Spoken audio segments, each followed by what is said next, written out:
लेकिन अब इनकी जिम्मेदारी बनती है कि ये इनके एक शब्द थे कि शांति। शांति, ये किस तरह की शांति चाहते हैं? ये मॉर्टल वाली शांति चाहते हैं क्या?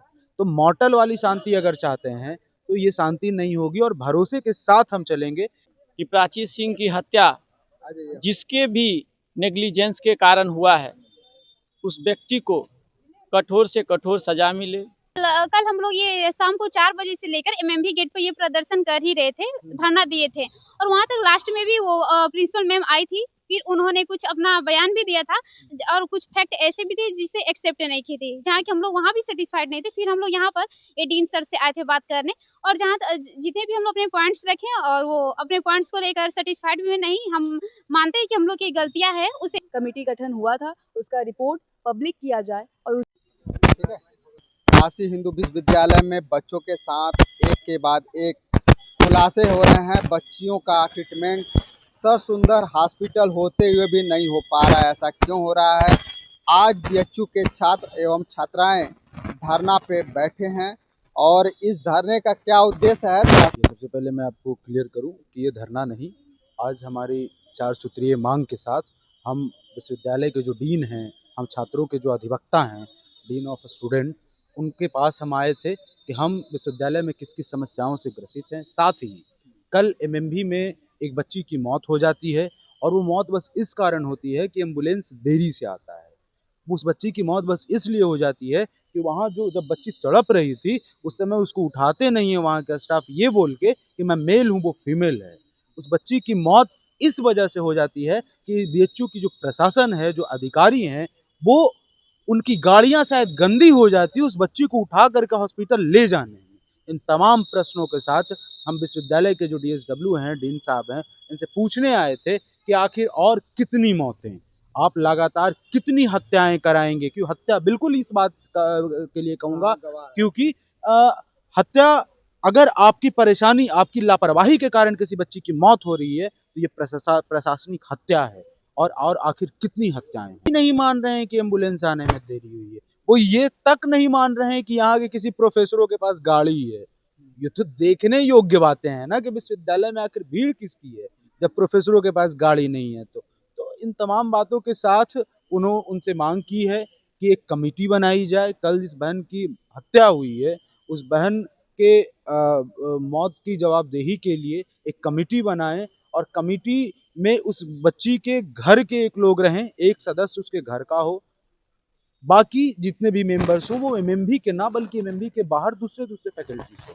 हम कहते हैं कम से कम डीएसडब्ल्यू साहब भी मेंबर रहें, लेकिन उस एमएमवी के बाहर के लोग रहें, और उस कमेटी की रिपोर्ट जल्द से जल्द सार्वजनिक की जाए। साथ ही इसके पहले जिस दीदी की मौत हुई थी, जिस दीदी की हत्या हुई थी, नाजुक भसीन दीदी, उस दीदी के मौत का जवाब दें। उस दीदी के मौत के बाद इन्होंने कमेटी बनाई थी, आज कितने महीने हो गए, उस कमेटी का रिपोर्ट आज तक नहीं आया।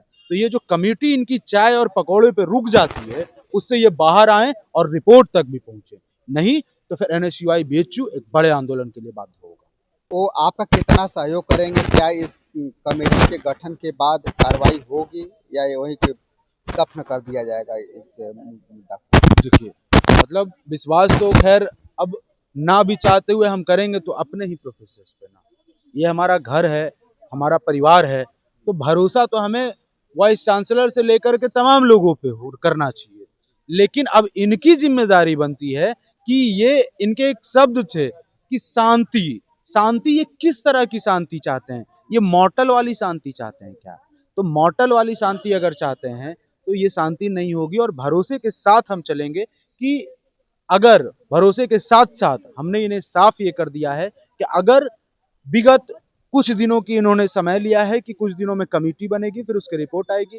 अगर ये रिपोर्ट नहीं आती है, कमेटी नहीं बनती है, तो फिर हम बड़े आंदोलन के लिए बाध्य होंगे। मैं आपसे बार बार ये कह रहा हूँ, क्योंकि भरोसा अगर इन पे हम ये पहले भी, तो नाजुक भसीन दीदी के बाद हमारी छोटी बहन की हत्या हो गई, तो भरोसा तो हम कर ही रहे हैं क्योंकि हमारी मजबूरी भी है और हमारा संस्कार भी है जो हमने सीखा है इनसे, तो हम भरोसा कर रहे हैं। लेकिन ये भरोसे का क्या, ये कब ये मौत रुकेगा? ये मौत कब रुकेगा? ये चूंकि छात्र जवाब चाहते हैं कि ये मौतें कब रुकेगी। इसी के साथ हमारा यही मांग है, हमारे यही प्रश्न है इन सभी काशी हिंदू विश्वविद्यालय का छात्र हूँ। इस बच्ची को न्याय दिलाने के लिए लगातार आप लोग अधिकारियों से मिल रहे हैं। क्या लगता है कि ये लोग आपकी मांगों को पूरा करेंगे या इसी तरह से चलता रहेगा? देखिए, हम लोकतंत्र और कानून में विश्वास रखने वाले लोग हैं।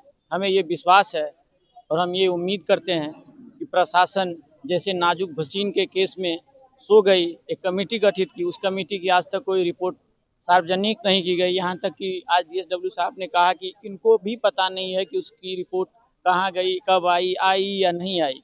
ऐसे में बहुत मुश्किल हो जाता है इन पे विश्वास करना, लेकिन हम मानवीय संवेदना और इस सब तमाम चीज़ों के साथ विश्वास करते हैं और हमें ये उम्मीद है कि प्राची सिंह की हत्या जिसके भी नेग्लिजेंस के कारण हुआ है, उस व्यक्ति को कठोर से कठोर सजा मिले। उस व्यक्ति को तुरंत अपने पद से इस्तीफा देना चाहिए। इस्तीफा देना इसीलिए ज़रूरी है क्योंकि वो अकाउंटेबिलिटी है। इनके अंदर संवेदना नहीं है। ये बच्चों को डराते हैं, धमकाते हैं। बच्चों से अपना जो बच्चा जो आवाज़ उठाता है उसको बंद करने के लिए तरह तरह के हथकंडे अपनाते हैं। जैसे कह देते हैं मार्क्स नहीं देंगे, जैसे कह देते हैं घर पे फ़ोन करके उल्टा सीधा बोल देंगे। तमाम तरीके की चीज़ें हैं जो सार्वजनिक नहीं की जा सकती है, ऐसी भी चीज़ें बोली जाती हैं छात्राओं को। ऐसे में ये बहुत ज़रूरी हो जाता है कि इन लोगों का विरोध करना। ये विरोध इसीलिए नहीं कर रहे हैं क्योंकि विरोध करना ज़रूरी है। ये विरोध इसीलिए कर रहे हैं कि क्योंकि इनका जो रवैया है वो रवैया एकदम असंवेदनशील है। ये लोग मुर्दा जैसे हैं। इन्होंने बात किया कि आप जो कहेंगे हम स्टाफ कांटेक्ट पे लाते हैं, तो स्टाफ ये नहीं ना करेंगे कि अगर कोई बीमार है तो उसको हॉस्पिटल ले जाएंगे। तो मैं कहना चाहता हूँ ऐसे में तो आप रोबोट को लगा दीजिए, उसमें प्रॉम्प्ट डाल दीजिए कि इतने इतने काम है, रोबोट कर लेंगे। आप क्या कर रहे हैं फिर यहाँ? अगर किसी व्यक्ति मानव को या इंसान को लगाया गया है यहाँ इसीलिए क्योंकि उसके पास विवेक है, उसके पास संवेदना है। उस संवेदना के आधार पे कभी कभी कोई चीज़ें करनी होती है। वही असंवेदनशीलता कि एक लड़की को एक मेल स्टाफ उठा नहीं सकता है, जिसके कारण एक लड़की का मौत हो जाता है। मैं बबीता कुमारी हूँ जो कि प्रेजेंट अभी बसंता कॉलेज महाविद्यालय की छात्रा हूँ। अच्छा, ये जो बच्ची के साथ जो घटना कल का हुआ है, इस घटने से आप क्या समझ रहे हैं? जो भी ये घटना हुआ है ये पहली बार बीएचयू में ये घटना नहीं हुआ है। इसी तरह का घटना अगर लगातार चलता रहा तो वो ये घटना कब रुकेगी, कैसे रुकेगी? तो इसीलिए तो हम लोग ये जो हमारे डीन सर हम लोग इनके यहाँ आए हैं। कल हम लोग ये शाम को 4 बजे से लेकर एमएमवी गेट पर ये प्रदर्शन कर ही रहे थे, धरना दिए थे और वहाँ तक लास्ट में भी वो प्रिंसिपल मैम आई थी। फिर उन्होंने कुछ अपना बयान भी दिया था और कुछ फैक्ट ऐसे भी थे जिसे एक्सेप्ट नहीं की थी, जहाँ कि हम लोग वहाँ भी सेटिस्फाइड नहीं थे। फिर हम लोग यहाँ पर ये डीन सर से आए थे बात करने और जहाँ जितने भी हम लोग अपने पॉइंट्स रखे और वो अपने पॉइंट्स को लेकर सेटिस्फाइड भी नहीं, हम मानते हैं कि हम लोग की गलतियां हैं, उसे एक्सेप्ट भी किए हैं और आगे जितनी भी फैसिलिटीज की हम लोग डिमांड किए उसे वो बढ़ावा भी देंगे। थोड़ा सा वंदना जी, हम ये जानना चाहते हैं कि ये जो काशी हिंदू विश्वविद्यालय जो विश्व में बहुत नाम है इसका, और इस विद्यालय के अंदर क्या हो रहा है आप भी समझ रही हैं, दुनिया भी देख रही है। और इस जो आप अभी सर से मुलाकात करके आई हैं, क्या आपने मान लिए या अभी अधूरा है?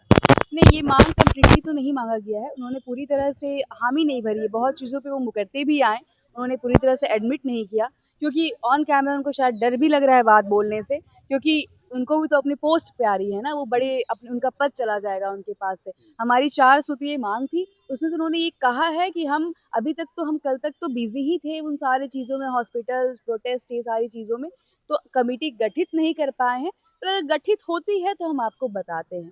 तो इस पे उनका यही लचर एक जवाब मिला है हमें, जिसमें बहुत सीरियसनेस तो नहीं दिखी है, पर हमने भी एक अल्टीमेटम दिया है कि जल्द से जल्द जो नाजुक वसीम थी उनके लिए भी जो कमेटी गठन हुआ था उसका रिपोर्ट पब्लिक किया जाए और उचित कार्यवाही की जाए, जिसकी रिपोर्ट का उन्होंने आज खुद बोला कि अभी तक तो वो रिपोर्ट उनके पास ही नहीं आई है। तो ये हमारे डी ने जो 1 महीने से ज़्यादा ही पहले इंसिडेंट हो चुका है और उसकी रिपोर्ट अभी सर के पास खुद ही नहीं आई है। तो अभी तो इस कमेटी को बनने में कितना वक्त लगेगा, बनती है या नहीं बनती है, इससे भी अभी कंफर्मेशन नहीं है। उन्होंने कहा है कि हम देखते हैं, बनेगी तो हम बताएंगे। और हमने उसी से रिलेटेड एमएमबी में एम्बुलेंस की मांग करी है और लगातार मतलब जितने फैकल्टीज़ हैं जहाँ पे अवेलेबल हो सकता है वहाँ पे इमरजेंसी चीज़ें अवेलेबल करवाई जाए, फर्स्ट एड किट रखवाई जाए। उसके लिए उन्होंने अग्री किया है कि हम वो फर्स्ट एड किट की अवेलेबिलिटी करवाएंगे। एम्बुलेंस की अवेलेबिलिटी की कोशिश की जाएगी। अच्छा, एक चीज़ बताइए कि बीएचयू के छात्रों के लिए जिस तरह से घटनाएं घट रही हैं, इस तरह से तो एम्बुलेंस और डॉक्टर, अच्छे डॉक्टर की उपलब्ध होना चाहिए। लेकिन कितना आपको लगता है कि ये काशी हिंदू विश्वविद्यालय के छात्रों के लिए कितनी मदद करते हैं लोग? अगर ये मदद की ही बात होती तो शायद एम्बुलेंस को आने में जो एमएमबी से सुंदरलाल का फासला 2 मिनट का है, शायद पैदल हमें 3-4 मिनट लगते हैं और कोई गाड़ी से आए तो 2 मिनट में पहुंच जाए। अगर इनकी फैसिलिटी बहुत अच्छी होती तो उस एम्बुलेंस को वहाँ पे आने में 16, 17, 18 मिनट नहीं लगे होते। और वो हेल्पलाइन नंबर जो हमें दी गई है इमरजेंसी में कॉन्टैक्ट करने के लिए, वो हेल्पलाइन नंबर अनअवेलेबल नहीं होते, जिस पे किसी एक पे फ़ोन ना लगे और दूसरे पे फ़ोन ही ना उठाया जाए। तो ये प्रशासन बहुत नीच स्तर पे गिरते जा रहा है, इनका रवैया स्टूडेंट्स को लेके खराब होते जा रहा है और ये लगातार बीएचयू के रेपुटेशन को खराब करते जा रहे हैं अपने इन्हीं हरकतों से। और ये स्टूडेंट्स में डर बिठा रहे हैं कि आगे चल के कोई गाँव से, कोई दूर शहर से कोई बच्चा पढ़ने कैसे आएगा जब वो यहाँ पे सुरक्षित ही ना महसूस करे, अगर वो इमरजेंसी में है तो उसे कोई मदद मिल पाए। बहुत बहुत धन्यवाद। अभी वंदना जी से बातें हो रही थी, इनके विचारों से आपको कैसा लगा?